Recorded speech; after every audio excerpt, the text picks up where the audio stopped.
I don't know about you, but this past week, I was so busy and I was doing all these things, so it kind of kept things at bay for a little bit. And then as soon as I began to slow down and really think about it, the more I began to read and see these excerpts on the news and look at quotes and read facts. These are not allegations. These are not possibilities. When I began to read facts, which we have all been doing, I'm assuming, this week, that same kind of rush of feelings came over me. But I'm a little bit more clear in how I'm feeling. I'm exhausted. It's a mental exhaustion. A little dramatic, but I'm really tired. My mind is tired with this stuff. Plus, we had a flood of biblical proportions last week downstairs. The place is a mess. I mean, it's just unbelievable. We hire this beautiful new staff to come in. Oh, lovely, lovely parish that you're going to be part of, and it's just a show of shows going on here right now. But you know what? I keep saying to myself, kind of first worldy type problem. Do you know what I mean? Like, it's not tired, exhausted. I feel depressed. My spirit feels depressed. It is not elated. None of ours is. And as I put out my stuff, I want you to connect with your stuff too, whatever you might be experiencing, huh? I'm angry. And my anger is not this I hope to God, it's not this self-righteous anger, because I make mistakes. I have made mistakes in judgment, in leadership or lack of, in saying the wrong thing or not saying something when I should have, in a million, well, again, I'm assuming we all have to varying degrees. But when it becomes a systematized way of dealing, especially with the most egregious of acts, with the most vulnerable in our midst, and it's decade upon decade, and I'm going to say it's century upon century, it's millennium upon millennium. My friend Danny Ryan used to say about different things, Padre, if there's one mouse, there's 18. And that's just in the house, huh? This has been going on and on and on. And the anger comes from knowing that when people make mistakes, instead of helping people, if one is in a position of leadership, to look at that and correct the mistake and then move on, because that's what Jesus always did. He met people in their mistakes, their sins. He went to the margins, but he never said, okay, and patted us on the head and said, no problem, let's go to another parish, or go pray about that for a little bit and then come back. He said, you know, look at your stuff. Look at what's going on in you. Look at your sin. Be honest with yourself. And then, come on, get back up and go in a new way. Maybe idealistic and naive, but that wasn't happening with our church leaders. Again, I don't stand up here as Ricky self-righteous, but I am naming it as to how I'm feeling it and how I'm assuming we're all feeling it. And then the other feeling I had, and this is my own stuff, maybe some of it's from being a priest, I feel shame. I didn't do it. I feel a collective sense of shame for us as a church, maybe being a priest. Known you guys since you were little kids. Parents have an inherent trust in me. Look around, right? You know what goes through my head? What do people think? It hasn't been in this place for 16 years. It feels like we kind of, not weathered that storm, but we've just got to a place where there's hopefully good leadership, healthy, respectable, capable leadership in the church from the top on down, and we're moving forward, huh? For the first time in 16 years, this is kind of ridiculous, when I was outside after a funeral this week and I was walking 2 blocks, my own neighborhood, my own parish, where, feel there's a respectability. I was so self-conscious walking that distance. My issue, but it's shame. What do people think? And instead of running from it, it's like, just stay right in it. Stay in that, or you just stay right there and you feel that and you experience that, what that's like. And I wondered about how many kids or people who have been abused in life, certainly by priests or bishops, monsignors, nuns, parents, coaches, teachers, aunts, uncles, doctors, gymnastics coaches. Fill in the blanks. And I wonder what shame people feel.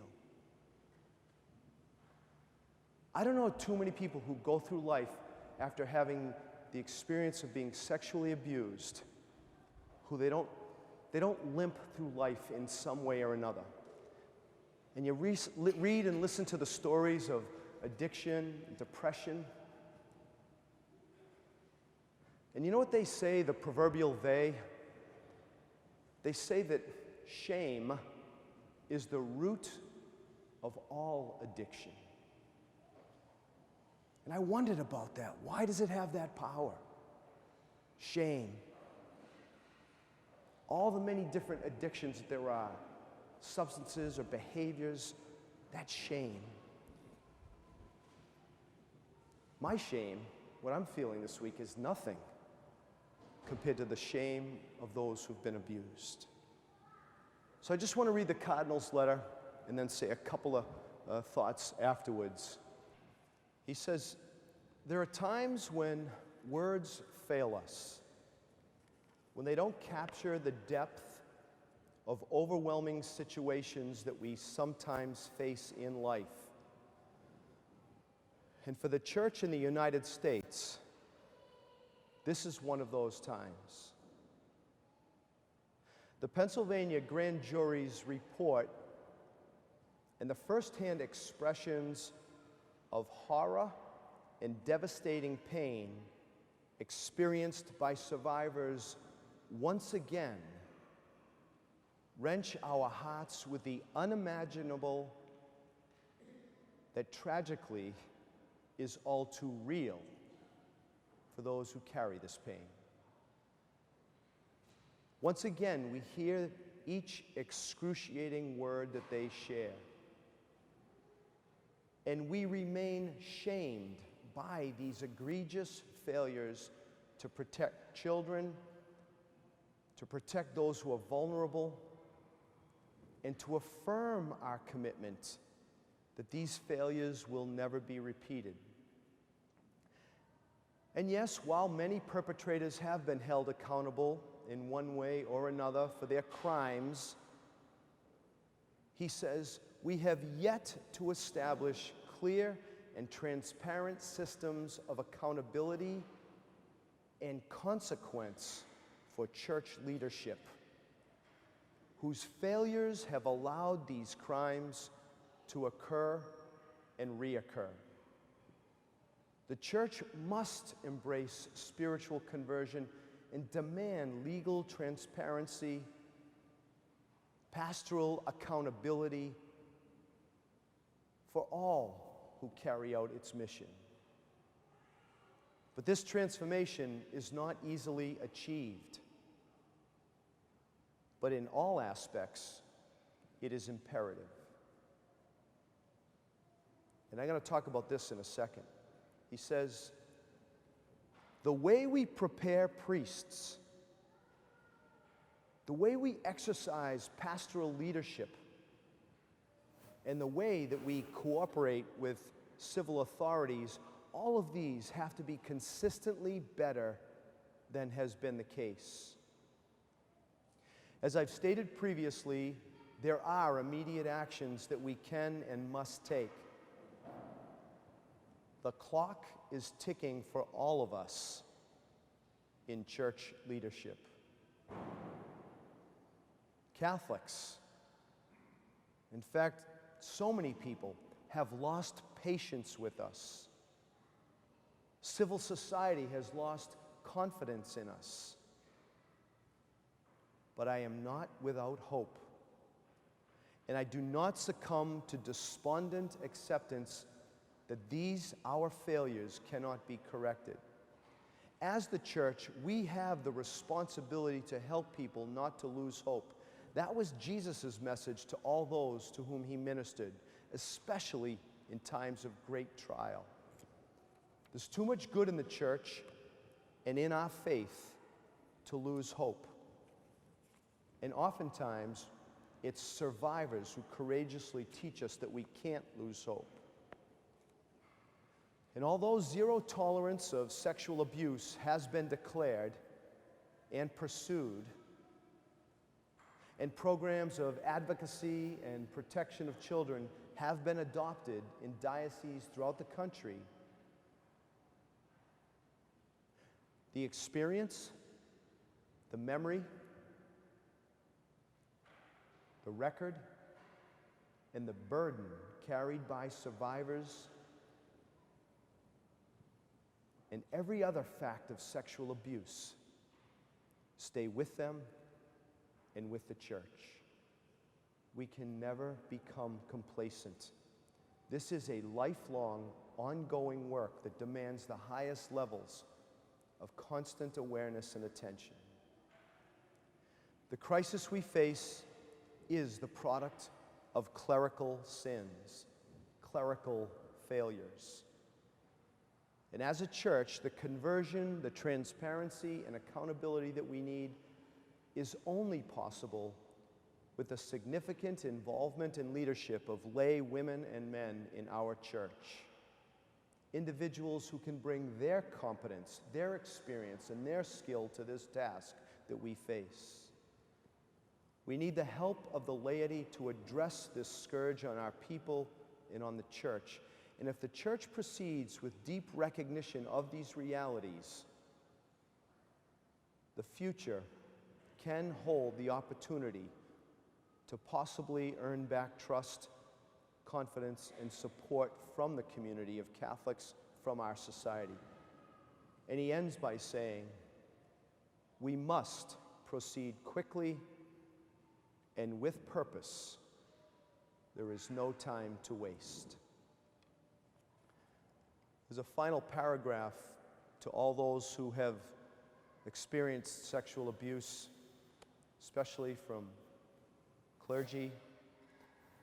It says, to survivors in the Archdiocese who struggle to process their pain, and whose wounds are opened especially wide, once again, with these reports from Pennsylvania, know that the director of the Archdiocesan Office of Pastoral Support and Child Protection, Vivian Soper, and her colleagues are here, ready to provide assistance. There's a phone number.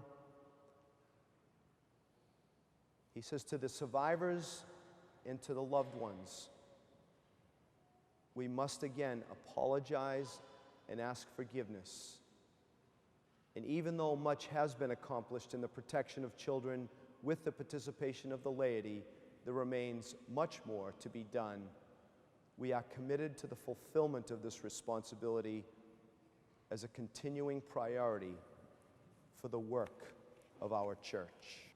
I would say we need to look at what those next steps are after the apologies. What are the concrete steps that are going to be taken in leadership regarding accountability? And then regarding something that I find even more challenging, and that is a culture change. Culture changes in companies, in families, in churches are difficult. In that first reading, Proverbs, wisdom, and we need wisdom here. We need wisdom in our leadership. It says, wisdom has built her house. Let whoever is simple turn in here. A lot of very simple and vulnerable people turn to the church. Church leadership should be simple, not simplistic, but we should meet people where they're at, not take advantage. And then that last line says, forsake foolishness that you may live and advance in the way of understanding. I don't have the answer, but now is the time for us as a church, in fact it has been, to forsake foolishness, to move beyond apology and asking forgiveness, and to advance in the way of understanding. That's wisdom. Again, I don't have the way or the answer, but that is the way that we need to move collectively. That's the way we need our leadership to move forward with this issue. And then in Ephesians, watch carefully how you live. Do not continue in ignorance, in unknowing, saying we don't know, when knowing all the while we don't know how to deal with this. There's such shame here that we don't know how to bring it into the light. It's a clear and clarion call from scriptures that are 2,000 years old speaking to us today. So here are my thoughts on a culture change. I was thinking about my own seminary formation. I was 24 years old, undergrad, a couple years afterwards teaching high school, landscaping, in a relationship, feel the tug at the heart. Had been trying to kick it out for a long time. No thanks God, don't call me, I'll call you. But the hound of heaven was there. So at some point you say, I gotta look at this. And looking at it meant landing the plane. You don't just jump out of a relationship. Okay, see you later, bye. And the next day, show up at the seminary door knocking. Wondering all the while, am I doing the right thing? Feeling pulled in both directions. Relationship, intimacy, love, friendship, family, generativity, all those things. Feeling this tug, this pull, this alluring attraction to a relationship with God, with Jesus, that I saw as a priest. And so at some point when that plane got landed, made that decision and went into the seminary, it was a time to look, is this real or is it not? Am I running from something? Is it authentic? Is it the right choice? There's no voice that comes down and says, you're doing the right thing, keep going in this right way. You have to pay attention to the heart. You have to discern it. You have to talk with people. You have to listen to other people, huh? The two issues of sexuality and celibacy oftentimes don't get talked about. In fact, more often they don't get talked about and they get pushed down and then they find themselves coming out in all kinds of different ways. I do not remember healthy conversations about sexuality and celibacy. I don't believe we had courses that really gave us a healthy way to look at it. And so everybody's kind of left to figure it out on our own. Nobody's talked to, really. Celibacy is not something just to be poured on and put on like a robe, right? Sexuality has to be integrated. It's an ongoing thing, and only then can we begin to look at celibacy. The criminal acts that were perpetrated upon these over 1,000 kids by over 300 priests, they do and can make people lose hope. But we don't want to lose hope. The fact that you're here today shows me and all of us that we are filled with hope, even in the midst of this. Leaders who protected the institution above kids and the vulnerable, they make people lose hope. but don't. Listen to this quote from the grand jury. The bishops weren't just aware of what was going on, they were immersed in it. And they went to great lengths to keep it secret. And the secrecy helped spread the disease, the report said. And so, if you have been abused, as difficult and challenging as it may be to let another person know, call on that Holy Spirit to help you to tell someone that you trust. Secrecy just keeps things under the cover of shame and does not allow things to be brought out into the light. And lastly, try not to lose faith or lose hope in the bread of life, the one who knows what it is to suffer. As we do the common sense things and as we call leadership to accountability, keep that prayer, that conversation, that listening going as we do the things we need to do to protect, to hold accountable, and bring to light that which needs to come out. Let us watch carefully how we live. Let us not continue in ignorance. Let's forsake foolishness and advance in understanding as we look at these issues.